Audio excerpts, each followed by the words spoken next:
యవ్వనంలో గురుభావం.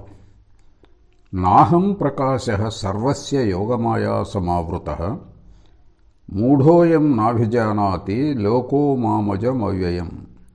భగవద్గీత 7వ అధ్యాయం 25వ శ్లోకం. యోగమాయచే ఆవృతుడనై నేనందరికీ గోచరింపను. పుట్టుకలు మార్పులు లేని నన్ను ఈ మూఢ ప్రపంచం ఎరుగదు. శ్రీరామకృష్ణ దక్షిణేశ్వరంలో జగజ్జనని పావన నిత్యపూజను ఉపక్రమించిన నాడే ఆయన జీవితంలో గురుభావం విశేషంగా అభివ్యక్తం కాసాగింది. అది శ్రీరామకృష్ణ సాధనా కాలం. భగవద్ అనురాగ కారణం వల్ల ఆయన అప్పుడు దివ్యోన్మాద స్థితిలో ఉన్నారు. అయినప్పటికీ గురువు సదా గురువుగానే ఉంటాడు. నాయకుడైన వాడు చిన్నతనం నుండే నాయకుడై ఉంటాడు. కొందరు కలిసి ఒక సమితిని రూపొందించి పరస్పర సంప్రదింపులతో ఒకరికి గురువు లేదా నాయకుని పదవి కట్టబెట్టడం వంటిది కాదు ఇది. సమాజం ముందుగా వచ్చి రాగానే జనం మనస్సులు భక్తి ప్రపత్తులతో నిండిపోయి ఆ వ్యక్తి ముందు సాదరంగా తలలు వంచి తక్షణమే ఆయన బోధలను అనుసరిస్తూ ఆయన ఆజ్ఞలు శిరసావహిస్తారు. ఇదే నియతి. నాయకునిగానే జన్మిస్తాడు కానీ నాయకుడిగా తయారు చేయబడడు అని స్వామి వివేకానంద చెప్పేవారు. అందుచేతనే సామాన్యులు ఏ పనులు చేస్తే సమాజం మండిపడి వారిని శిక్షిస్తుందో, లోకోత్తరులు ఆ పనులనే చేసినా అదే సమాజం వాటిని మక్కువతో అనుసరిస్తుంది. భగవద్గీతలో శ్రీకృష్ణుడు సయత్ ప్రమాణం కురుతే లోకస్తదను వర్తతే, మహాత్ములు చేసే కార్యాలనే సామాన్యులు అనుకరిస్తారు. కార్యరూపంలో వారు దేనిని ప్రామాణికమని నిర్ణయిస్తారో దానినే లోకం అనుసరిస్తుంది అని వక్కాణిస్తున్నాడు భగవద్గీత 3వ అధ్యాయం 21వ శ్లోకంలో. ఇది ఎంతో ఆశ్చర్యకరంగా కనిపిస్తున్నా చిరకాలం నుండి ఇట్లే జరుగుతున్నది. ఇక ముందు సైతం ఇట్లే జరగనున్నది. నేటి నుండి ఇంద్రపూజ నిలిపివేసి దాని స్థానే గోవర్ధనగిరి పూజింపబడుగాక అని అన్నాడు శ్రీకృష్ణుడు. జనం అట్లే చేయనారంభించారు. ఈనాటి నుండి పశుబలి ఆగిపోవుగాక అని వచించాడు బుద్ధుడు. అప్పటి నుండి యజ్ఞార్థే పశువో సృష్టాః, యజ్ఞంలో బలులుగా ఇవ్వబడడానికే పశువులు సృష్టింపబడ్డాయనే శాస్త్రవచనాన్ని సమాజం తక్షణమే తోసిపుచ్చింది. సబాత్ దినములలో కూడా, అంటే పవిత్ర దినములలో కూడా భుజించడానికి తన శిష్యులకు యేసుక్రీస్తు అనుమతి ఇచ్చాడు. నాటి నుండి అది నియమం అయింది. మహమ్మదు పలువురు భార్యలను వివాహం చేసుకున్న జనం ఆయన్ను ప్రవక్తగా, త్యాగి పురుషునిగా, మత నాయకునిగా గౌరవించి అనుసరించారు. అన్ని విషయాల్లో చిన్నవైనా పెద్దవైనా సరే ఇదే వర్తిస్తుంది. లోకోత్తర పురుషులు చెప్పేవి చేసేవి సదా ఆచరణకు ప్రామాణికాలవుతాయి. ఎందుకది జరుగుతుందో ఇంతకు మునిపే మేము వివరించాం. జగద్గురువుల స్వార్థపర క్షుద్రాహంకారం శాశ్వతంగా నశిస్తుంది. దాని స్థానాన్ని భావముఖంలో ఉండే విరాటహంకారం ఆక్రమిస్తుంది. ఇదే ఇందుకు కారణం. అనేకులకు మేలు వనగూర్చగోరడమే ఈ విరాటహంకార స్వాభావిక నైజం. పువ్వులు వికసించగానే తుమ్మెదలు ఆ విషయం ఎరిగి తేనెను క్రోలటానికే కోరికతో ఆతురతతో ఆహ్వానం లేకపోయినా వాటి చుట్టూ చేరతాయి. అట్లే ఎవరిలోనున్నా ఆ విరాటహంకారం అభివ్యక్తమైతే సంసార వ్యధలను అనుభవిస్తున్న ప్రాపంచికులు తక్షణం ఆ విషయం ఎలాగో తెలుసుకొని ఆహ్వానరహితులై ఆ వ్యక్తి వద్దకు పరిగెత్తి వస్తారు. ఎంతో కష్టపడి అనేక సాధనలు అనుష్ఠించి సిద్ధి పొందిన సామాన్యుల్లో ఈ విరాటహంకారం కించిత్ మాత్రమే అభివ్యక్తమవుతుంది. కానీ జగద్గురువుల జీవితాల్లో ఈ విరాటహంకారం కొద్ది కొద్దిగా బాల్యం నుండే అభివ్యక్తం అవుతూ వస్తుంది. బాల్యంలో కంటే యవ్వనంలో ఈ అభివ్యక్తీకరణ అధికంగా ఉంటుంది. చిట్ట చివరకు పరిపూర్ణ అభివ్యక్తత అద్భుత లీలల్లో కానవస్తుంది. ఆ లీలలను దర్శించి విస్మయాశ్చర్యాలతో ఈ జగద్గురువులను భగవత్సములుగా భావిస్తారు. ఎందుకంటే అప్పుడు వారిలో అభివ్యక్తమయ్యే ఆ అలౌకిక భావం తినడం, త్రాగటం, నడవటం ఇత్యాది దైనందిన క్రియల్లా అతి స్వాభావికమవుతుంది కనుక. అటువంటప్పుడు సామాన్యుడు చేయగలిగింది ఏముంటుంది? స్వార్థపరత్వం అనే వడంబంతో ఆ జగద్గురువుల దివ్యత్వ ప్రగాఢతను అతడెలా కొలవగలడు? కనుక కిం కర్తవ్యతామూఢుడై ఆ జగద్గురువులను భగవత్స్వరూపులుగా విశ్వసించి భక్తి ప్రపత్తులతో వారిని ఆశ్రయిస్తాడు. శ్రీరామకృష్ణ జీవితాన్ని మనం అధ్యయనం చేసినప్పుడు యవ్వనంలో ఆయన సాధక దశలో ఉన్నప్పుడు అనునిత్యం ఈ గురుభావం క్రమేణా సువ్యక్తం అవడం గమనించవచ్చు. 12 సంవత్సరాల కఠోర తపస్సాధనల అంతాన ఈ గురుభావం ఆయనలో పరిపూర్ణంగా అభివ్యక్తమై అత్యంత సహజమైపోయింది. కానీ ఈ అవస్థకు చేరటానికి మునుపు, అంటే యవ్వనంలో ఆయన సాధనలు అనుష్ఠిస్తున్నప్పుడు ఏ సమయంలో వారి ఏ అహంకారం వ్యవహరిస్తూ ఉండేదో సామాన్య మేధకు తెలిసేది కాదు. ఎందుకంటే ఒక్కొక్కప్పుడు అది సాధక అహంకారంగా వ్యక్తమయ్యేది, మరొకప్పుడు అది విరాట్ అహంకారంతో ఐక్యమై గురుభావం అభివ్యక్తమయ్యేది. కానీ సాధనలన్నిటిలో సిద్ధి పొందాక ఆ గురుభావం ఆయనలో ఎలా పరిపూర్ణంగా వికసించిందో అది మరో కథ. సముచిత సందర్భంలో దాన్ని వివరిస్తాం. కాబట్టి యవ్వనంలో సాధనలు అనుష్ఠిస్తున్నప్పుడు గురుభావ పారవస్యంలో అనేక సందర్భాల్లో ఆయన ఎలా ప్రవర్తించేవారో పాఠకులకు ఒకంత తెలియచేయటం అవసరం. శ్రీరామకృష్ణులు యవ్వన దశలో ఉన్నప్పుడు కాళికాలయ వ్యవస్థాపకురాలైన రాణి రాస్మణి ఆమె అల్లుడైన మధురనాథులతో వ్యవహరిస్తున్నప్పుడు గురుభావం ఆయనలో ప్రప్రథమంగా అభివ్యక్తం కావటం మనం చూడవచ్చు. మాలో ఎవ్వరమూ ఆ ఇద్దరిని కళ్ళారా చూసే అదృష్టానికి నోచుకోలేదు. కానీ శ్రీరామకృష్ణులను చూసిన ప్రథమ వీక్షణలోనే ఆయన పట్ల భక్తి, అనురాగం వారి హృదయాల్లో ఉదయించి క్రమేణా అవి అసాధారణ ప్రగాఢతను సంతరించుకున్నట్లు స్వయంగా శ్రీరామకృష్ణుల ముఖత మేము విన్నాం. ఒక వ్యక్తి మరొక వ్యక్తి పట్ల ఇంతటి భక్తి విశ్వాసాలను చూపగలడనే, అంత ప్రగాఢంగా అభిమానించగలడనే విషయం యథార్థంగా కాక కాల్పనిక కథలా బహుశా మాకు అనిపించి ఉండవచ్చు. ఎందుకంటే పై చూపులకు శ్రీరామకృష్ణుల సమయంలో ఒక నిరర్ధక బ్రాహ్మణ పూజారి, మరి వారిద్దరూ కులంరీత్యా కాకపోయినా ఐశ్వర్యం, గౌరవం, విద్యాబుద్ధుల పరంగా సమాజంలో అత్యంత ప్రముఖులు. చిన్నప్పటి నుండి శ్రీరామకృష్ణుల స్వభావం విచిత్రంగా ఉండేది. సంపద, గౌరవం, విద్యాబుద్ధులు, బిరుదులు వంటి వేటిని చూసి లోకులు ఒక వ్యక్తిని ఘనుడిగా పరిగణిస్తారో వాటిని ఏమాత్రం శ్రీరామకృష్ణులు లక్షించేవారు కారు. శ్రీరామకృష్ణులు తరచూ ఇలా అనేవారు: స్మారక కట్టడం మీదకు ఎక్కి చూసినప్పుడు 3-4 అంతస్తుల భవంతులు, ఎత్తైన చెట్లు, నేల మీద పెరిగే పచ్చిక అన్నీ ఒకే మాదిరిగా కనిపిస్తాయి. కలకత్తా మైదానంలోని వాక్టర్లోని స్మారక కట్టడం ఎంతో ఎత్తైన కట్టడం.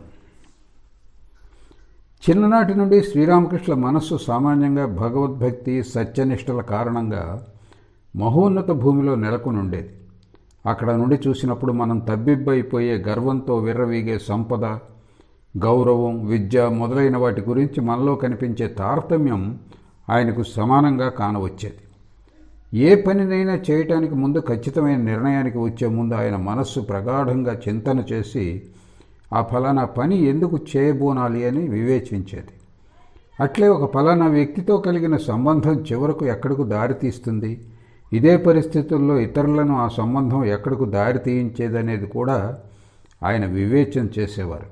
అందుచేత ఏ విషయాలనైనా కానీ తమ అసలు ఉద్దేశాన్ని, పరిణామాలను ఆకర్షణ ముసుగులో దాచి తాత్కాలికంగానైనా ఆయన్ను ప్రలోభపెట్టగలిగేవి కావు. పాఠకుడు ఇలా అనవచ్చు: ఈ విధంగా వివేచించే బుద్ధికి ప్రతి విషయంలో మొట్టమొదటి దోషాలే కనిపిస్తాయి. ఆ కారణాన క్రియాశీలత్వాన్ని స్తంభింపజేసి ఏ పనినైనా చేపట్ట అసాధ్యం అవుతుంది. నిజానికి జరిగేది అదే. ముందు నుంచి ఏ మనస్సు వాసనారహితమై పవిత్రమై ఉండదో, ఏ మనస్సు భగవత్ సాక్షాత్కారం అనే మహోత్తమ లక్ష్యంతో ప్రేరితమై ఉండదో అటువంటి మనస్సు నిస్సందేహంగా మనిషిని నిష్క్రియునిగా, లక్ష్యరహితునిగా చేసివేస్తుంది. కొన్ని సందర్భాల్లో దురాత్మనుగా కూడా చేసివేయటం కద్దు. అందుకు మారుగా మనస్సు పవిత్రమై ఉన్నత లక్ష్యంచే ప్రేరేపింపబడినప్పుడు అది అన్నిటి అంతరాంతరాలను చొచ్చి దోషాలను పసిగట్టి చూపుతుంది. దోషదర్శి అయిన ఈ బుద్ధి మాత్రమే మనిషిని భగవల్లబ్ధి అనే మార్గంలో సత్వరమే పురోగమింపజేస్తుంది. అందుకే శ్రద్ధాభక్తి సంపన్నుడైన సాధకుడు సర్వదా ఈ సంసారంలో పుట్టుక, చావు, వృద్ధాప్యం, రోగం, దుఃఖం మొదలైన బాధాకర దోషాలను స్పష్టంగా పరికిస్తూ వైరాగ్యం పెంపొందించుకోవాలని శ్రీకృష్ణుడు గీతలో 13వ అధ్యాయం 8వ శ్లోకంలో చెప్తాడు. జన్మ మృత్యు జరావ్యాధి దుఃఖ దోషానుదర్శనం అని బోధిస్తున్నాడు. శ్రీరామకృష్ణుల స్వభావంలో ఈ దోషదృష్టి బుద్ధి ఎంత చక్కగా పెంపొందిందో మనం గమనిద్దాం. బడిలో చేరినప్పుడు తర్కాలంకార, విద్యా వాగీస్ ఇత్యాది బిరుదులు పొంది ఖ్యాతిని ఆర్జించాలని ఆయన ఆశించారా? లేదు. అందుకు మారు ఆయన నిశిత దృష్టికి ఈ పెద్ద బిరుదులు సంపార్జించుకున్న ఈ తర్కవాగీసులు, న్యాయ చంచువులు, సంపన్నుల వాకిళ్ల వద్ద చేరి న్యాయ వేదాంత గ్రంథాల నుండి దీర్ఘవాక్యాలను వమనం చేస్తూ కేవలం పొట్టకూటికై పప్పు బియ్యాలను ఆర్జించుకోవాలనే ఉద్దేశంతోనే తమ పాండిత్యం ప్రదర్శించడమే కనిపించింది. వివాహం చేసుకున్న పిదప కూడా శ్రీరామకృష్ణుల మనస్సు సుఖభోగాల వైపు పోయిందా? లేదు. 2 నాళ్ల సుఖానికై చిరతంగా గుదిబండను మెడకు తగిలించుకోవటం, కోరికలను పెంచుకొని ధనం కోసం పిచ్చిగా పరుగులు పెట్టడం పెళ్లికి నిర్వచనంగా ఆయన కనుగొన్నారు. అయినా ఆ 2 నాళ్ల సుఖము లభిస్తుందన్న నిశ్చయం ఏదీ లేదు. ధనంతో లోకంలో ఏదైనా సాధించవచ్చు, దేన్నైనా పొందవచ్చునని చూసి నడుం బిగించి ధనం సముపార్జింప ప్రయత్నించారా? లేదు. అందుకు కారణం ధనంతో పప్పు, అన్నం, వస్త్రాలు, ఇటుకలు, మన్ను, కలప మొదలైనవి కొనుగోలు చేయవచ్చు. కానీ భగవత్ సాక్షాత్కారం కాదు కనుక. పేరు ప్రతిష్టల విషయంలోనూ అంతే. బీదసాదులకు సహాయం చేసి మహాదాత, పరోపకారి అనే బిరుదులకై ప్రయత్నించవచ్చునే? లేదు. ఆయనకు కనిపించింది ఇది. జీవితాంతం శ్రమించి మహా అయితే 1-2 ఉచిత పాఠశాలలు స్థాపించవచ్చు, కొన్ని ధర్మ వైద్యశాలలు నెలకొల్పవచ్చు, లేదా 1-2 ధర్మశాలలు జరిపించవచ్చు. ఇలా ఉండగా ఏదో ఒకరోజు మృత్యు ఆ దాతను కబళించి వేస్తుంది. ఇక ఎప్పటి ప్రపంచం అప్పట్లాగే సకల కొరతలతో అట్లే ఉండిపోతుంది. ఎవరూ విద్యను అభ్యసించరాదు, వివాహం ఆడరాదు, సమాజానికి తోడ్పడే సేవాది కార్యాలు చేపట్టరాదన్నదే శ్రీరామకృష్ణుల ఉపదేశం అని అపార్థం చేసుకోకూడదు. ఎందుకంటే మానవ జీవిత లక్ష్యం భగవత్ సాక్షాత్కారం లేదా ఆత్మసాక్షాత్కారం అన్న విషయం ఎప్పటికీ మర్చిపోరాదు. ఈ లక్ష్యాన్ని మనస్సులో పదిలపరుచుకొని ఏం చేసినా మనస్సు ప్రాపంచిక విషయాల పట్ల క్రమంగా ఆసక్తిని కోల్పోయి భగవంతుని వైపుకు వెళుతుంది. ఈ రకంగా ఎన్నో జన్మలు నిష్కామభావంతో అనాసక్తితో సత్కర్మలు చేస్తూ పోతే మనస్సులో ప్రగాఢ వైరాగ్య భావం జనిస్తుంది. అప్పుడు సాధకుడికి లోకానికి మేలొనగూర్చాలనే ఆకాంక్ష సైతం నశిస్తుంది. శ్రీరామకృష్ణులు చెప్తున్నది ఈ అవస్థ గురించే. కానీ ఈ స్థితికి చేరే వరకు అనాసక్తితో సత్కర్మలు చేయటం తప్ప మార్గాంతరం లేదు. కాబట్టే స్వామి వివేకానంద శ్రీరామకృష్ణ సంఘాన్ని స్థాపించి దాని లక్ష్యాలు 1 ముక్తికై ప్రయత్నించడం, 2 జగత్తుకు మేలు వనగూర్చడంగా నిర్దేశించారు. శ్రీరామకృష్ణుల బోధలను చక్కగా అవగతం చేసుకునే ఆయన ఆదేశానుసారమే స్వామి వివేకానంద ఈ సంఘాన్ని స్థాపించారు. కనుక పై విషయాలు ఒకానొక మానసికావస్థ లక్షణాలనే పాఠకులు గుర్తించాలి. పైగా హైందవులు పురుషార్థాలుగా పరిగణించే వాటిలో 4వదైన మోక్షానికిది సమానావస్థ అని కూడా గ్రహించాలి. ప్రతి విషయాన్ని శ్రీరామకృష్ణుల మనస్సు ఆ రకంగా నిశ్చితంగా పరికించి విరక్తి చెంది భగవత్ సాక్షాత్కారార్థం వ్యాకులత చెందడం మనకు స్పష్టమవుతుంది. అందుచేతనే అటువంటి విచిత్ర స్వభావులైన శ్రీరామకృష్ణులను గుర్తించటం, అవగతం చేసుకోవటం సామాన్యులకు, అందున విశేషంగా సంపన్నులకు, పండితులకు కష్టసాధ్యం. ఎందుకంటే మొహమాటం లేకుండా ఉన్నదున్నట్లు చెప్పేవారు ఎవరూ లేనందున పేరు ప్రతిష్టలు, ధనగర్వంతో విర్రవీగుతూ ఈ సంపన్నులు, పండితులు సత్యాన్ని వినే శక్తి చాలా వరకు కోల్పోతారు కనుక. అందుకే అలాంటి వ్యక్తులు శ్రీరామకృష్ణులను గుర్తించలేక ఆయన్ని అసభ్యంగా, పిచ్చివారిగా లేదా అహంకారిగా భావించడంలో ఆశ్చర్యం లేదు. అటువంటప్పుడు రాణి రాస్మణి, మధురు శ్రీరామకృష్ణుల పట్ల కనబరిచిన భక్తి ప్రపత్తులు చూస్తే మరింత ఆశ్చర్యం వేస్తుంది.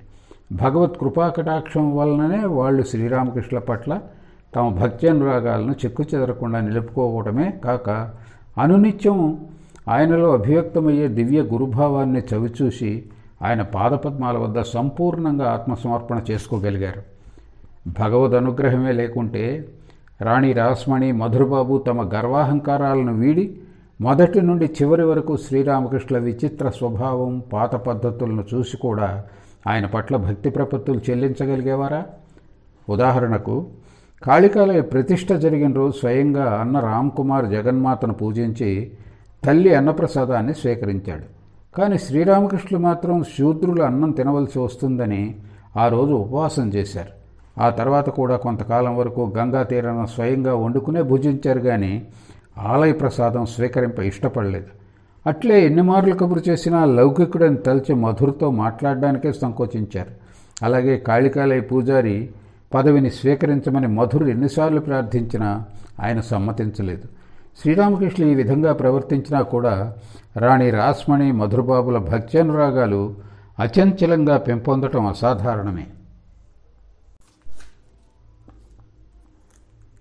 అప్పటికి శ్రీరామకృష్ణ వివాహం జరిగిపోయింది.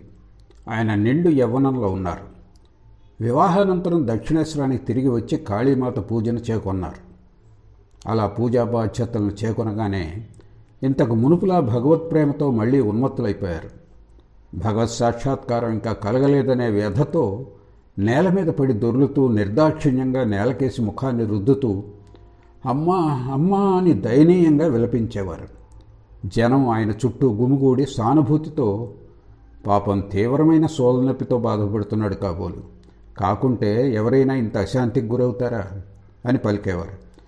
కొన్ని సమయాల్లో పూజ చేస్తూ చేస్తూ పువ్వులన్నింటినీ తన తల మీద ఇడుకొని రాతి బొమ్మలా నిశ్చలంగా ఉండిపోయేవారు. మరొకప్పుడు పిచ్చివాణిలా సాధకులు కూర్చిన గీతాలు చాలాసేపు పాడుతూ ఉండిపోయేవారు. ఇతర సమయాల్లో సాధారణ స్థితిలో ఉన్నప్పుడు అందరితో మామూలుగానే వ్యవహరించేవారు. కానీ జగజ్జనని ధ్యానంలో రోజుకు 1-2 సార్లు కాక తరచూ అది తీవ్రతరంగా జనించే భావవేశంలో ఆయనకు పరిసరాల స్పృహే ఉండేది కాదు. ఎవరి మాటలు వినబడేవి కావు. ఎవరికీ జవాబిచ్చే స్థితిలోనూ ఉండేవారు కారు. కానీ అటువంటి సమయాల్లో కూడా ఆయన దివ్య నైజాన్ని జనులు తరచూ అనుభూతం చేసుకునేవారు. ఎందుకంటే అటువంటప్పుడు సైతం ఎవరైనా జగజ్జనని మీద 1-2 పాటలు పాడి వినిపించండి అని అడగగానే మధుర స్వరంలో పాట పాడన ఆరంభించేవారు. అలా పాడుతూ పాడుతూ పాట భావంలో లీనమై తన్మయులైపోయేవారు. ఈలోపు ఆలయ చిన్న అధికారులే కాక ప్రధానాధికారి అయిన కోశాధికారి సైతం శ్రీరామకృష్ణుల అనాచారపు పూజన గురించి రాణి రాస్మణి మధురబాబులకు ఫిర్యాదు చేశాడు. వారికి ఈ విధంగా ఫిర్యాదు చేశారు: చిన్న భట్టాచార్య ప్రతిదీ పాడు చేస్తున్నాడు. వంగదేశంలో పూజారిని సామాన్యంగా భట్టాచార్య అని పేర్కొంటారు. శ్రీరామకృష్ణుల అన్నగారైన రామ్ కుమార్ను పెద్ద భట్టాచార్యగాను, ఈయనను చిన్న భట్టాచార్యగాను పేర్కొనేవారు. కాళీపూజ నైవేద్యాదులు ఏవీ తిరిగి తగిన రీతిలో జరగటం లేదు. అలా అనాచారంగా పూజాదులు జరిగితే తల్లి వాటిని ఎలా స్వీకరిస్తుంది? ఇలా ఫిర్యాదు చేసినప్పటికీ ఆలయ అధికారులు ఆశించిన ఫలితం దక్కలేదు. ఎందుకంటే మధురబాబు ఎవరికీ చెప్పా పెట్టకుండా హఠాత్తుగా ఆలయానికి వచ్చి ఎవరికంటా పడకుండా శ్రీరామకృష్ణుల పూజా విధానం గమనించేవాడు. పూజ చేస్తున్నప్పుడు ఒక్కోసారి జగజ్జనితో మారాం చేస్తూ, మరోసారి బ్రతిమలాడుతూ భక్త్యానంద భాష్పాలు స్రవింప చిన్న బిడ్డ వంటి శ్రీరామకృష్ణుల ప్రవర్తనను మధుర్ గమనించాడు. ఆ తర్వాత ఆలయ అధికారులకు ఇలా ఆదేశం ఇచ్చాడు: చిన్న భట్టాచార్య ఎలా ఏమి చేసినా మీరెవరూ అడ్డుపడకూడదు, ఆయన్ను తప్పు పట్టకూడదు. ఏ విషయమైనా ముందుగా నాకు తెలిపి నా ఆదేశం మేరకు వ్యవహరించండి. రాణి రాస్మణి కూడా అప్పుడప్పుడు ఆలయానికి వచ్చి తల్లి పుష్పాలంకారాన్ని చూసి మధుర కంఠంతో శ్రీరామకృష్ణులు పాడే పాటలు విని ఎంత ముగ్ధురాలయ్యేదంటే ఆమె కాళికాలయానికి వచ్చినప్పుడల్లా చిన్న భట్టాచార్యను జగజ్జననిపై పాటలు పాడమని అర్థించేది. శ్రీరామకృష్ణులు కూడా మనిషి మాతని అభ్యర్థన మేరకు పాడుతున్నాననే విషయం పూర్తిగా మర్చిపోయి జగజ్జనని నిమిత్తమే పాడుతున్నట్లుగా పారవస్యంలో పాడేవారు. ఆ విధంగా రోజులు దొల్లిపోతున్నాయి.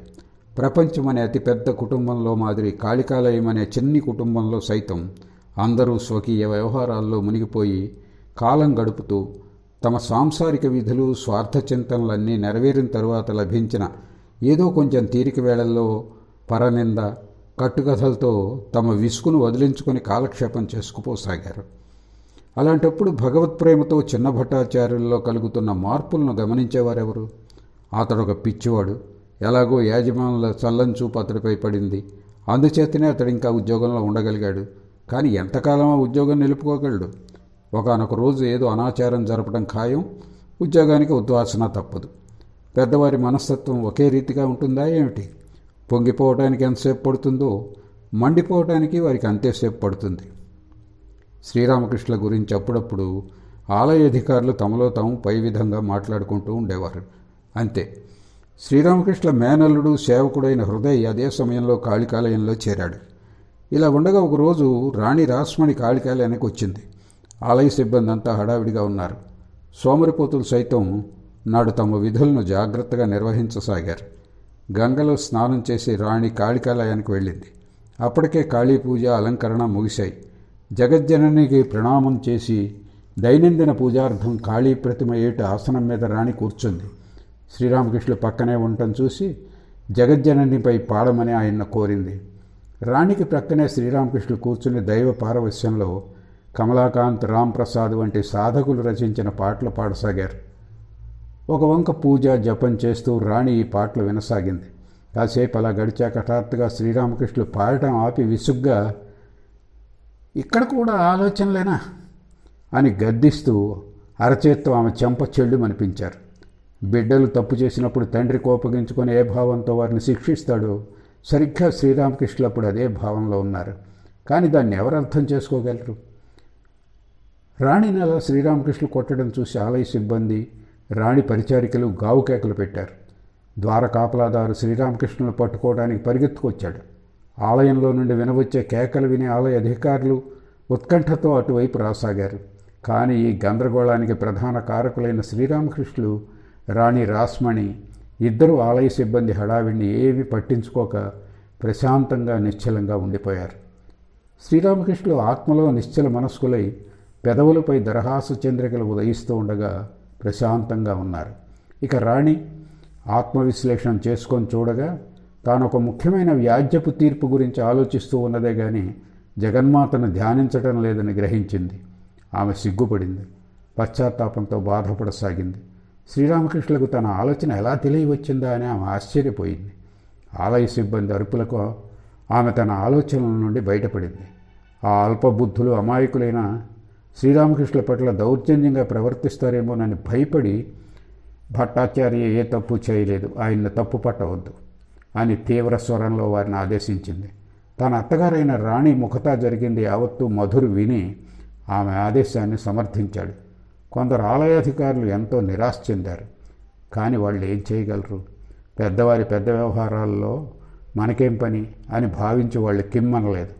ఈ ఉదంతం చదివినప్పుడు పాఠకుడు బహుశా ఇలా ఆలోచిస్తాడేమో, ఇది ఎటువంటి విచిత్రమైన గురుభావం, మనిషిని కొట్టేటంత విపరీత గురుభావ అభివ్యక్తీకరణ? అందుకు మా సమాధానం, ప్రపంచ మత చరిత్రను పరికిస్తే అటువంటి సంఘటనలే జగద్గురువులైన అవతార పురుషుల జీవితాల్లో నమోదై ఉండటం కనిపిస్తుంది.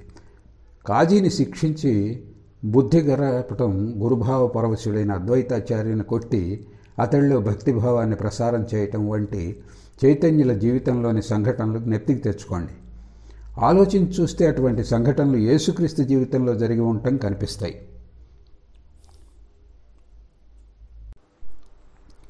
శిష్యులతో పరివేష్టితుడైన యేసుక్రీస్తు జెరూసలేంలోని జెహోవా ఆలయానికి పూజ బలులు అర్పింప వెళ్ళాడు.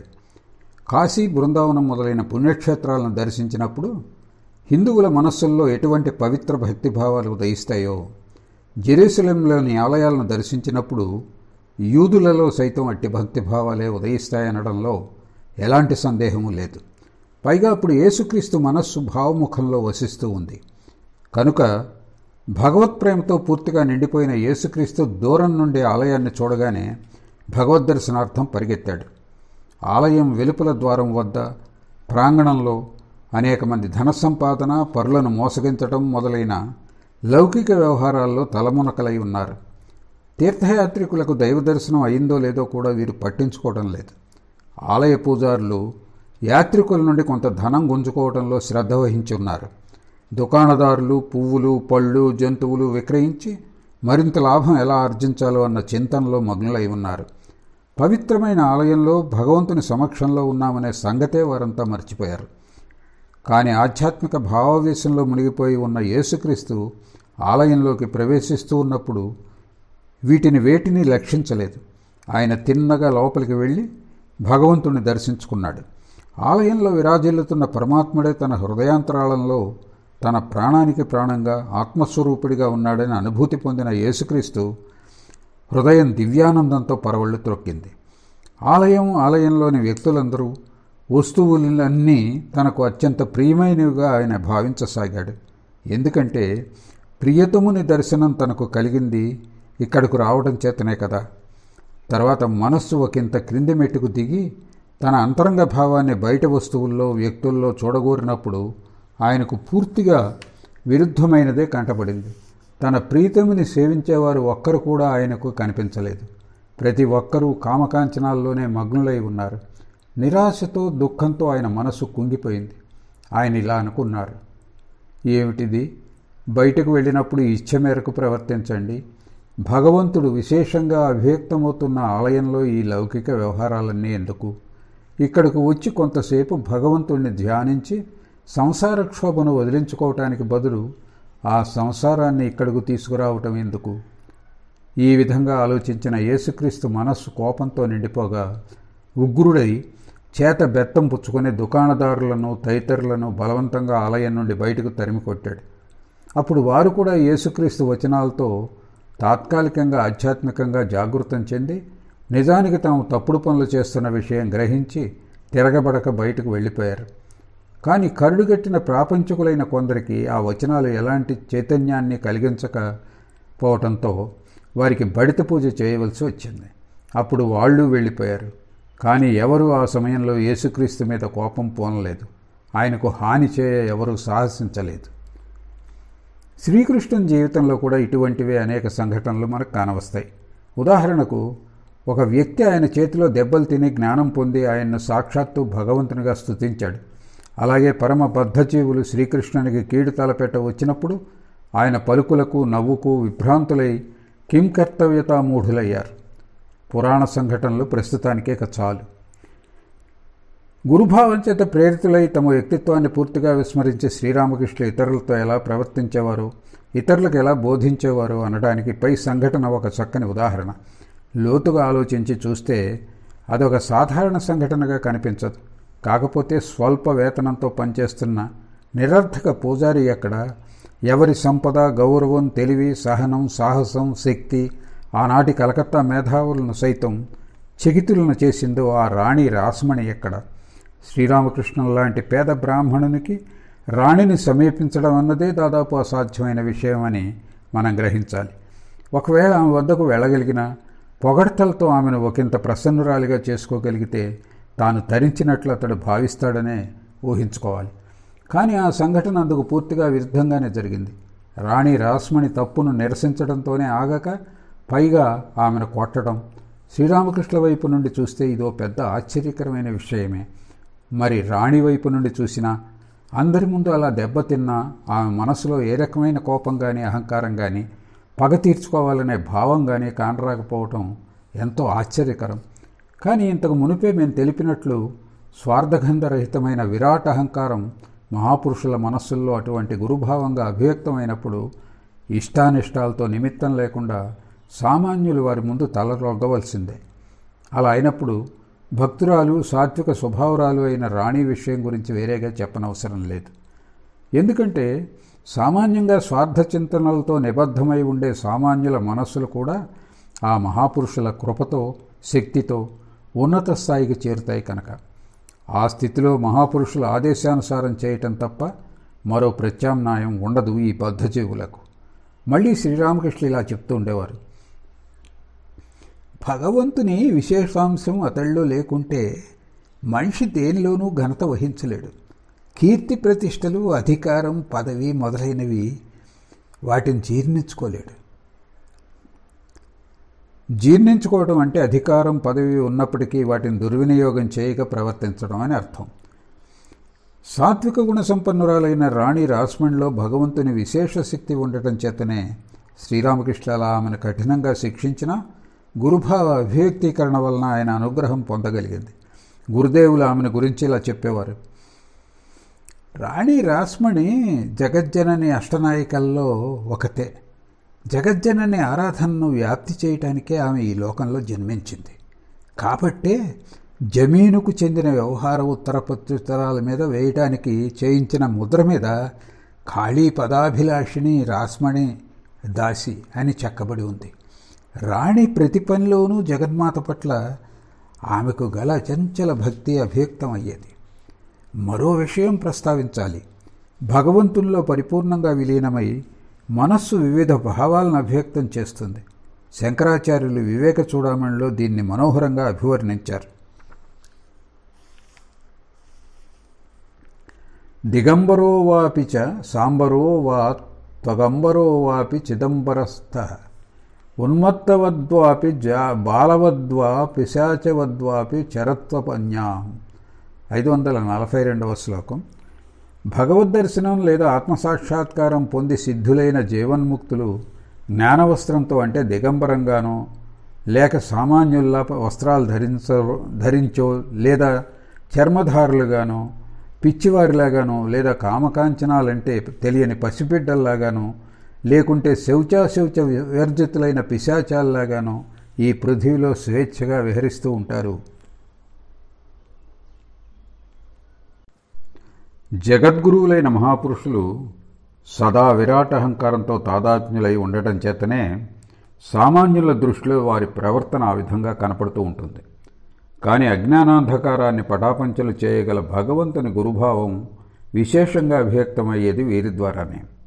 ఎందుకంటే క్షుద్ర స్వార్థాహంకారం నశించినప్పుడే జగద్వ్యాపి అయిన విరాటహంకారం, దానితో పాటు లోకకళ్యాణం అనరించగల గురుభావం అభివ్యక్తమవుతుందనే విషయం ఇంత క్రితమే మేము తెలిపి ఉన్నాం. భగవత్ సాక్షాత్కార సంపన్నులైన ఈ మహాపురుషుల్లో కొందరు మళ్లీ భగవత్ సంకల్పంతో గురువు లేదా ఋషి పదవులను అలంకరిస్తారు. భగవత్ సాక్షాత్కారం పొందిన 50 మంది ఆయనలో ఐక్యమవుతారు. అయినప్పటికీ వారు ప్రతి ఒక్కరూ గురువులుగా వ్యవహరించరు. భగవంతుడు వారిలో కొందరిని మాత్రమే సాధనాలుగా చేసుకొని వారి మనశ్శరీరాల ద్వారా ఇతరులకు దారి చూపుతారు. ఇతరులకు బోధించడం అనే ప్రయోజనం సాధింప ఇటువంటి వారు సామాన్యుల్లా ధార్మిక ఆచరణలో గొప్ప నిష్ఠావంతులై ఉన్నట్లు, అధర్మాచరణని తీవ్రంగా నిరసించేవారైనట్లు కానవస్తారు.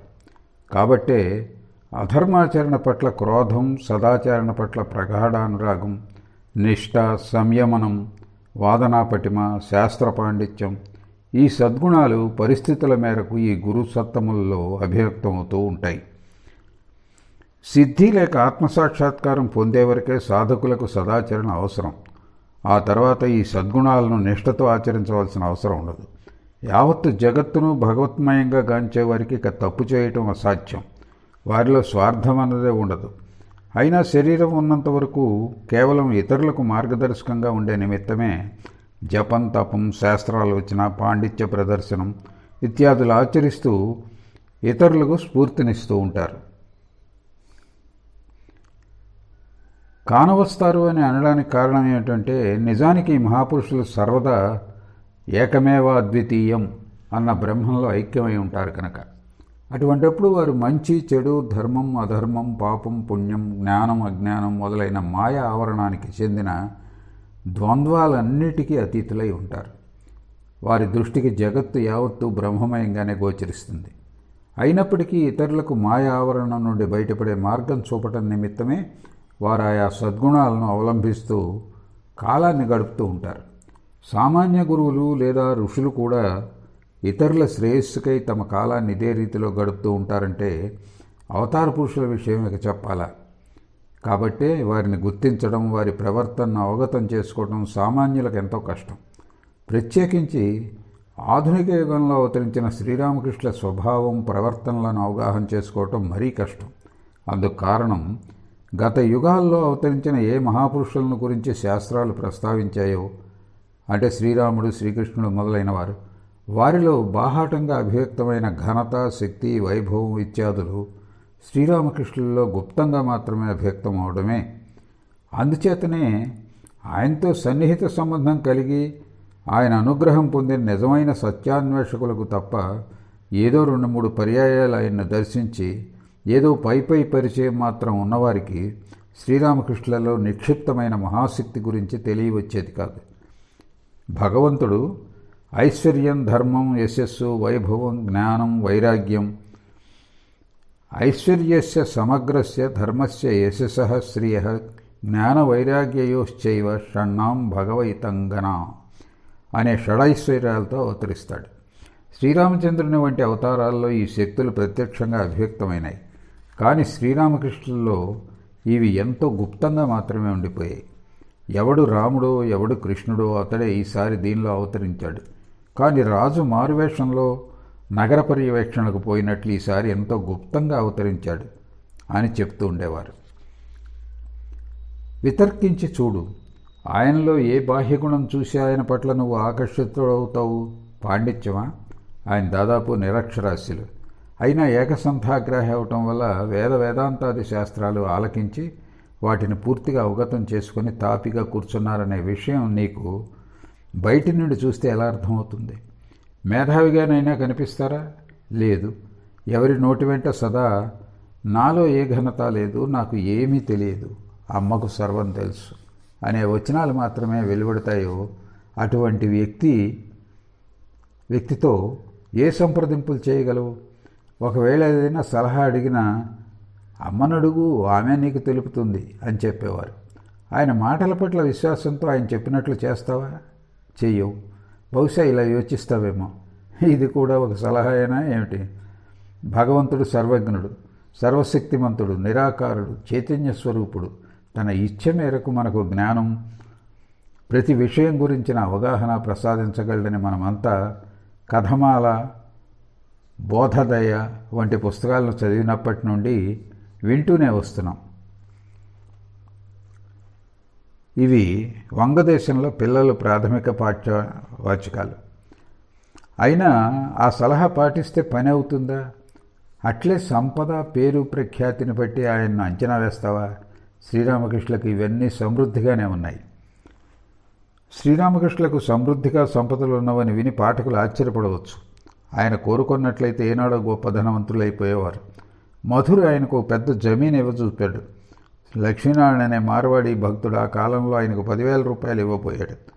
కానీ శ్రీరామకృష్ణులు వాటిని తృణీకరించారు.